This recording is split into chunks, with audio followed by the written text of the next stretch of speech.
Olá pessoal, bem-vindo ao canal Investigação Lei TV. Se você é novo aqui, bem-vindo ao canal. Meu nome é Sandra Di.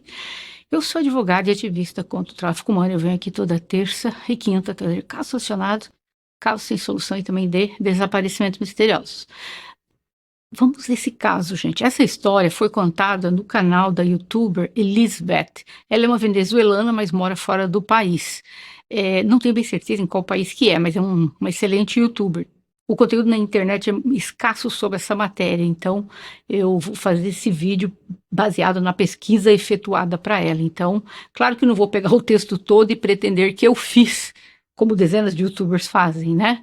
O trabalho foi dela, então o crédito tem que ser dela. Obviamente que eu vou acrescentar algumas outras pesquisas, mas vou deixar aqui na descrição o canal dela em espanhol. Mas vamos lá.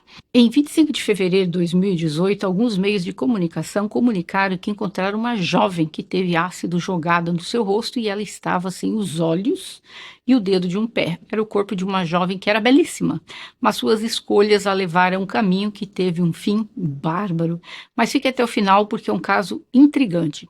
Ela estava vestida com calças e uma jaqueta, mas ela não estava de calcinha e nem blusa.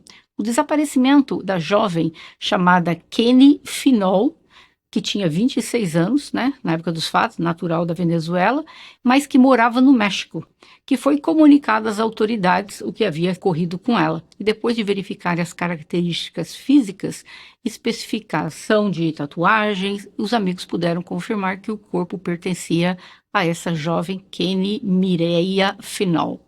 Ela nasceu no dia 13 de novembro de 1992 em Maracaibo. Kenny nasceu e foi criada num lar extremamente pobre.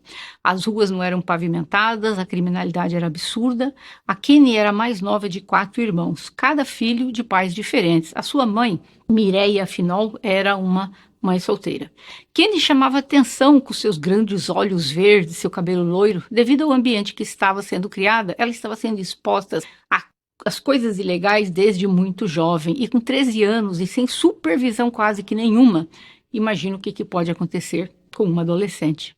Ela começou a ingerir álcool, não gostava de estudar, embora tenha conseguido terminar o ensino médio.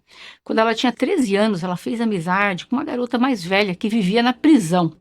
Não sei como que ela chegou até essa garota. Enfim, essa jovem não estava presa, mas ela morava na prisão com o namorado. Isso mesmo, gente, vocês vão ficar chocados. A prisão onde ela conheceu essa pessoa tinha cassino, piscina, um mini zoológico, lá tinha flamingos, avestruzes, tinha também restaurantes, pista de motocicleta, um playground, um estádio de beisebol, uma boate. Isso é um presídio.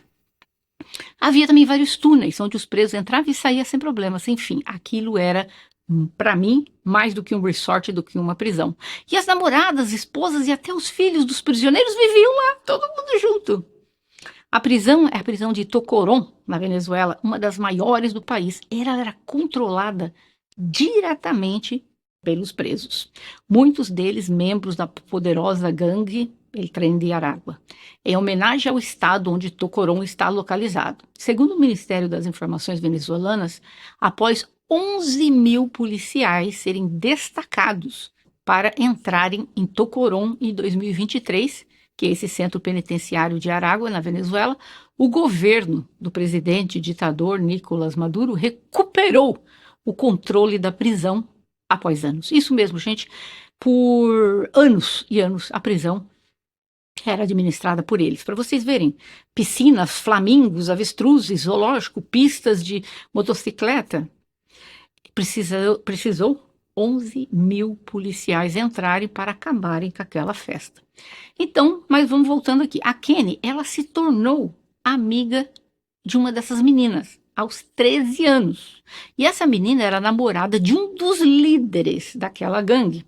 Então a Kenny, ela ia visitar sua amiga, que morava junto com o rapaz na prisão, mas não estava presa, né? Então a Kenny começou a se envolver de forma romântica e amigável com vários criminosos. Ela gostava muito de festas, bebia, fumava, substâncias ilícitas e tudo isso tinha dentro do presídio. Não esqueça que tinha até uma boate lá. O que marcou sua vida foi o romance que ela teve com Astolfo de Jesus Balzan. Vocês ficarão chocadas como o romance começou. Ele era presidiário de outro local, um presídio de Sabaneta, que fica em Maracaibo. Essa gangue que ele estava era propriamente, gente, para extorsão, violações, eliminava muitas pessoas. E eis que no dia 24 de dezembro de 2010, um mês depois de completar 18 anos, segundo as pessoas próximas, enquanto ela estava em uma boate, um grupo a abduziu e a levou do local para o presídio de Sabaneta, para que ela ficasse com o Astolfo, que tinha 22 anos na época, ou seja, sua melhor amiga, Daniela Macarena Leal Urdaneta, aquela que ela conheceu no presídio desde os 13 anos, pois é, foi ela que vendeu a menina para o cara, ou seja, ela deu todas as dicas onde achar a Kenny. Foi aí ela contou aos criminosos a respeito da Kenny, que era uma moça belíssima, e como eles queriam comemorar o dia 24 de dezembro, eles queriam dar um presente de Natal para eles. Isso mesmo. Então abduziram a menina. Gente, uma pessoa assim ficaria traumatizada, né? Não, ela caiu de amores pelo cara. Isso mesmo. E eis que eles começaram um relacionamento. Ela entrava e saía da prisão também, como se fosse a sua casa. Mas o rapaz a mantinha sob vigilância e controle, embora ela não fosse a única mulher na vida dele em 2014. A Kenny sofreu a primeira perda de um ente querido. Em 12 de março daquele ano, o seu namorado foi eliminado num confronto com as autoridades. O namorado dela havia eliminado 2 moradores de Maracai e por isso ele estava na prisão. Olha o rapazinho que ela namorava. E em 2012, seu amado foi eliminado em confronto com a polícia. Ela tatuou o nome do cara em um dos ombros. Um ano depois, em julho de 2015, a Kenny sofreu outra perda. A sua amiga querida, a que vendeu do namorado, lembra? A Daniela Macarena também foi eliminada na sua casa. Como? Ela era amante de um ex-prisioneiro da prisão de Sabaneta. Esse cara era apelidado de El Quique. A esposa do El Quique, chamada Rebeca, ela conhecia Macarena há vários meses, há vários anos, e elas eram supostamente amigas. Mas aparentemente ela descobriu que Macarena e seu marido estavam tendo um caso. Então, no dia 24 de julho, Rebeca e Macarena tiveram uma discussão que terminou em agressões. Naquele mesmo dia, essa jovem, ela tinha 24 anos, a Macarena. Como eu falei, ela vivia na prisão de Sabaneta, ali sem estar presa, mas porque estava com ele, né? Aí, a mulher do cara foi lá, com segurança dela, né? E olhou pra cara dela e falou, é ela. E o cara eliminou a moça. A Kenny sonhava em viajar. Ela queria ter bolsas de marcas, roupas de marca e um bom status. Segundo seus próprios amigos, Kenny queria ter uma vida invejável, queria ter tudo o que não podia enquanto crescia ali naquele bairro pobre, mas disposta a fazer qualquer coisa para obter tudo isso que ela queria. E ela foi então morar no México. Pouco depois da sua chegada no México, parecia que a Kenny estava cumprindo a meta que ela havia estabelecido para si mesma. Nas redes sociais começou a mostrar uma nova imagem, fez cirurgia da mama, fez lipoaspiração, tingiu o cabelo de um loiro bem claro, começou a vestir com roupas de grife, mostrava os luxos que ela estava se dando e começou a viajar para Espanha, Colômbia, Panamá, e ela enviava dinheiro para sua mãe, que ainda vivia na Venezuela, onde a economia estava cada vez pior. No entanto, a Kenny continuou tendo uma vida na Venezuela, pois ela viajava bastante para lá, com muita frequência, até mesmo para Maracaibo. Ela também tinha um namorado chamado, naquela época, né, outro, Maurício Gudino, na Venezuela, mas a vida de luxo que ela vivia é porque ela era garota de programa no México. Ela começou a trabalhar como acompanhante, dama de companhia, e também trabalhou como escort. Aí a Kenny se promovia em várias páginas na internet oferecendo seus serviços. Tinha um site chamado Zona Divas, uma página muito conhecida, e a Kenny chegou a ser a jovem mais cara para ser contratada. Ela ganhava por hora o equivalente entre 100 a $250, como 500 a R$ 750 por hora, mas para o México, gente, isso é muito dinheiro. A jovem era conhecida como a boneca mais cara da vitrine, pois é assim que se referiam. Isso porque a página tinha uma seção promocional chamadas Mulheres na Vitrine. Na verdade, foi assim que o caso ficou conhecido. Em 2016, a Kenny engravidou do seu namorado, né, Maurício, mas perdeu o bebê. E depois disso, a Kenny voltou para o México e tal Maurício também estava envolvido no mundo do crime e, claro, vendas de substâncias ilícitas. Ele também foi eliminado. A vida da jovem seguiu e ela mostrava-se nas páginas sociais muitos dos presentes luxuosos que seus clientes lhe deram como parte do pagamento pelos seus serviços. No México, a Kenny morava em uma área privilegiada, mas viajava, como eu falei, com frequência para diferentes cidades também do país, como Cancún, Puebla, Culiacán, Hermosillo, Juarez, Guadalajara, tal, e outras cidades, oferecendo os serviços dela por onde ela passava. A Kenny, em 2016, foi a uma festa no bairro de Tepito, onde ela conheceu um homem chamado Brian Maurício Miranda Gonçalves, conhecido como Pozoles. Ele é sobrinho de José Manuel Gonçalves, também apelidado de El Pozzoli, que era membro da organização criminosa La Unión. Você viu que ela era ali? Só metida com esse povo. O Brian veio de uma dinastia de criminosos, o pai dele e até chegar a ele. Pertenceu também a outros cartéis que controlavam os estados de Morelos e Guerreiro, então desde que ele se juntou a essa gangue. O Brian estava se subindo a hierarquia lá do local para se tornar um dos líderes, e ele praticava tráfico humano e extorsão. E eis que ela conheceu o Brian. Mesmo com essa ficha belíssima, eles começaram a namorar. E ela começou, nas suas redes sociais, postar sobre ele, em 2017, foto, ela com a família do Brian.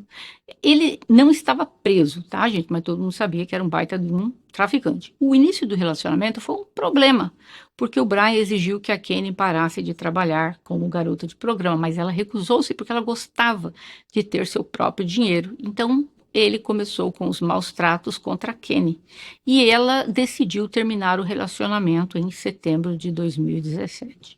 O Brian não gostou disso e ela continuou trabalhando.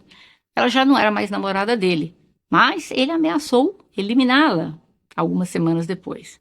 O Brian então iniciou um relacionamento com Karen Alien, de 24 anos, também uma garota de programa, e essa de origem argentina, que também se promovia na página Zona Divas, com a Kenny. Então a Kenny a conhecia. Elas eram até amigas. E aí ela falou, graças a Deus. Até que, enfim, o rapaz arrumou alguém, vai me deixar em paz, né? Mas, mesmo assim, o Brian forçou a Karen a ficar de olho na Kenny. Tinha que dizer o que ela estava fazendo. A Kenny pensou, com uma nova namorada, ele vai me deixar em paz, né? Mas não. No mesmo mês, o Brian abduziu a Kenny. A espancou. Ela colocou vídeos com hematomas no rosto, no corpo, cortado, muito sangue na cabeça, e ela estava lá narrando o que aconteceu em um dos vídeos, e o outro vídeo para um amigo. Ambos os vídeos foram gravados quando ela estava ainda no hospital, onde ela estava sendo tratada de todos os ferimentos que ela tinha recebido. A jovem contou ao seu amigo que o Brian, através do site, se passando por um cliente e queria contratar seu serviço. Quando ela chegou ao local, ela viu que ele estava lá e os cúmplices dele a abduziram. Ele a violou, ele a fraturou, fez corte no braço dela e, pasmem, cortou o dedo do pé dela, um dedão. Isso porque ele disse que ela gostava de dar de salto alto e sem aquele dedo não ia pegar bem. Ele colocou uma arma na garganta dela, que lhe causou também ferimentos dentro da boca. E como eu falei, ela não podia mais usar salto alto, que era a paixão dela.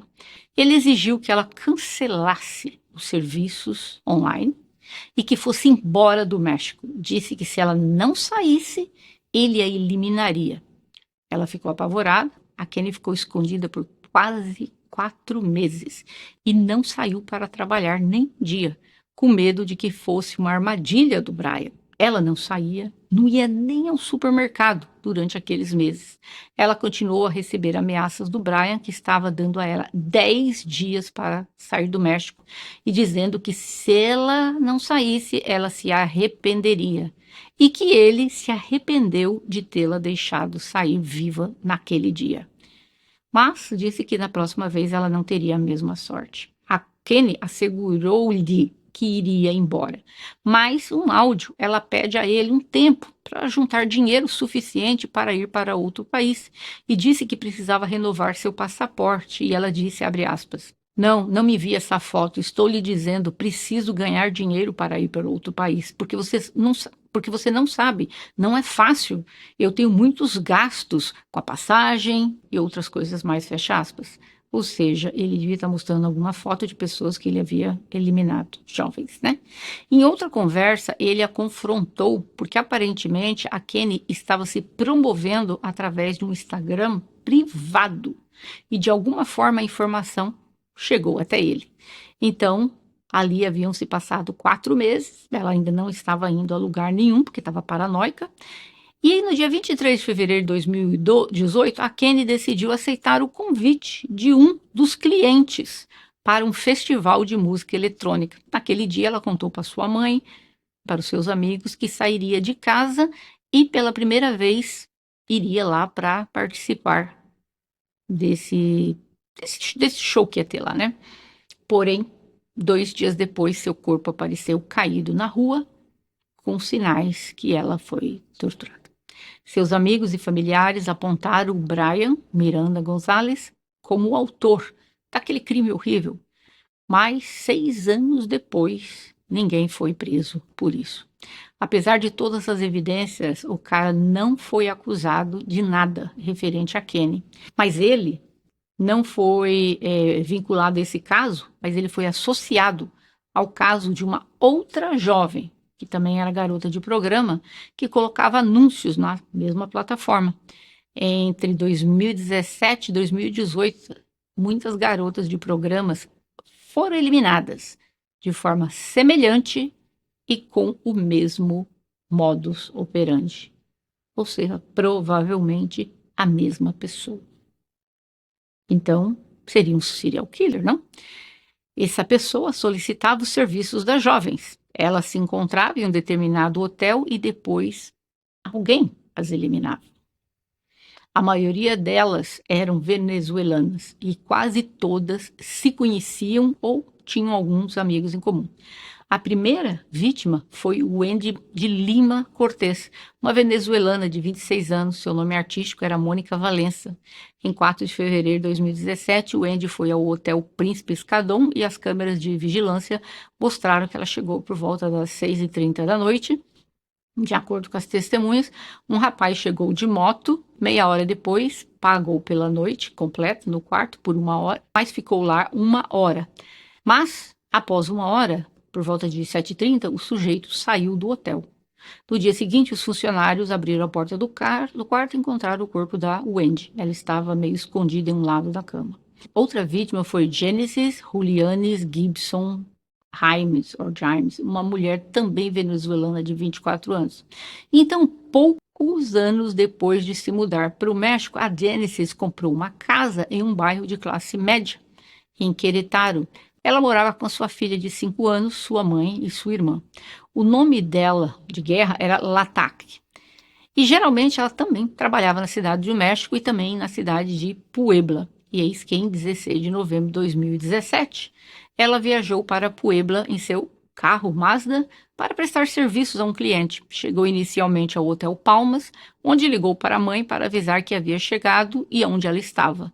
No dia seguinte, seu corpo foi encontrado em um quarto do hotel na cidade do México. Genesis estava amarrada, amordaçada, tinha hematomas, cortes na testa. Por quase uma semana, sua família estava procurando por ela desesperadamente. E eis que em 22 de novembro conseguiram identificá-la graças a uma tatuagem que ela tinha. A cidade do México associou um homem de 22 anos chamado Daniel Uribe como responsável por estes casos. Ele foi julgado e condenado a 80 anos de prisão. Já a terceira vítima e aquela que está ligada a Kenny, aquela moça, também dizem que foi ele que fez, porque elas eram amigas. Lembra que eu falei que ela tinha 24 anos e tal? A Karen é de origem argentina. Ela estava namorando o Brian. Lembra dela? A moça, amiga dela, foi namorar com ele. Pois é, essa moça foi eliminada. Ela estava namorando o Brian desde outubro de 2017. A Karen entrou no hotel às 5h50 da tarde na companhia de um homem que saiu do hotel por volta das 8h30 e saiu também em uma motocicleta. 1 hora depois, Karen foi encontrada sem vida no quarto com um disparo na cabeça. Muitos disseram que foi o ator mexicano Axel Arenas que tinha feito isso, porque disseram que ele esteve com esta mulher. As câmeras de segurança do hotel flagraram a placa da motocicleta enquanto ele fugia.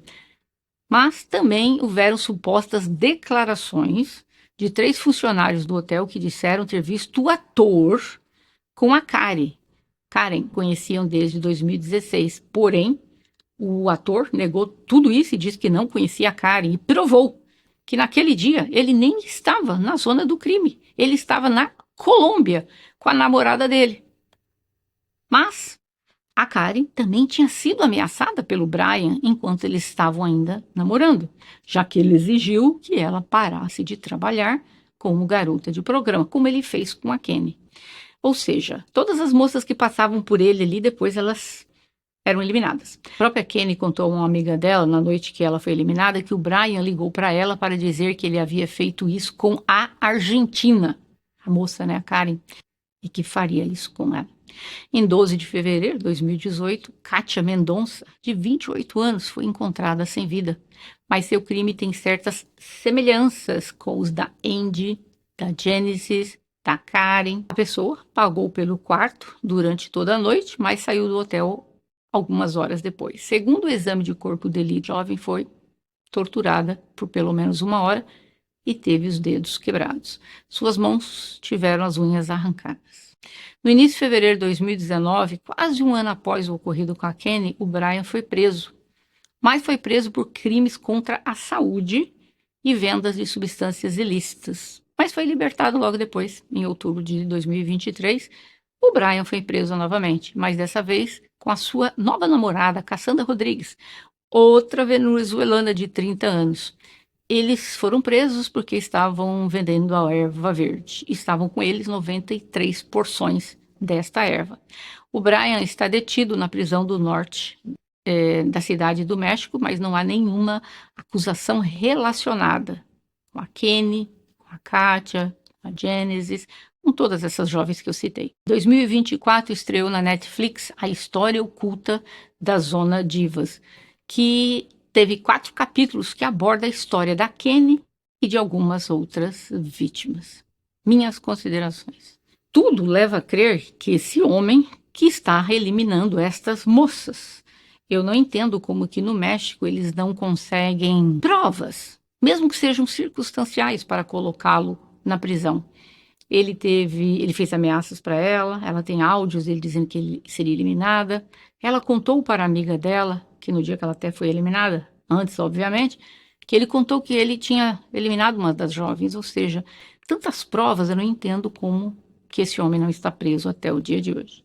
Obviamente que a única pessoa culpada do que ocorreu é o perpetrador do crime. Nada justifica tirar a vida de uma pessoa. Obviamente que se você está em locais perigosos, controlados por gangues como essas, perigosas, pessoas criminosas, as chances aumentam. E aumentam consideravelmente, que você poderá ser eliminada, mas também não podemos atribuir que a culpa foi da pessoa. Eu diria que a decisão incorreta, ou apressada, ou sem cuidado que a pessoa fez, a levou para aquele buraco. Eu particularmente acho, na minha opinião, ou ele paga para esse homem da moto ir até os locais e eliminar essas jovens, ou é ele mesmo que faz. Mas como ele é um cara grande dentro da gangue, eu duvido que seja ele pessoalmente, mas eu acredito que todas essas moças que foram eliminadas têm a ver com ele. Mas até o dia de hoje nada foi provado. Infelizmente, o México é um país onde a violência predomina, um dos locais mais violentos que nós temos hoje em dia no mundo é o México. Para vocês terem ideia, hoje em dia, 2025, tem aproximadamente 70 mil pessoas que faleceram e ninguém sabe quem são elas. Você sai para comprar pão, você não volta para casa. Você sai para ir para a escola, você não volta para casa. É uma coisa absurda. Infelizmente, uma jovem se perdeu, muito jovem na vida, e aos 13 anos já estava namorando homens bem mais velhos, ficando dentro da prisão, dormindo fora. Eu não entendo, por mais que você seja uma pessoa humilde, pobre, isso não tem nada a ver com a educação que você dá aos seus filhos. Como que essa menina, aos 13 anos, tinha uma vida como essa. Os pais são responsáveis legalmente e moralmente para instruírem os filhos. Uma menina de 12, 13 anos, não quero mais estudar, ou vou namorar um cara de 25 anos que está dentro do presídio, vou ficar dormindo lá com ele. E quando a família não tem controle sobre uma pessoa como essa, você pode tirar por ali que a educação dessa pessoa também não foi uma das melhores. Estou culpando a mãe dessa jovem por ela ter perdido a vida? Eu só diria que eu não estou culpando, mas nós temos que aprender com cada história que eu conto aqui. E eu diria que a negligência, talvez, da mãe aos cuidados da Kenny, tão pequena, 12, 13 anos, acabou levando-a para esse caminho tão escuro. Eu gostaria de ouvir a opinião de vocês dentro desse caso. Vocês acham que quando alguém se desvia para um caminho tão torturoso, tão perigoso como essas meninas, vocês acham que a família tem alguma participação com isso? Eu gostaria de ouvir a opinião de vocês. Nos vemos em breve. Até mais.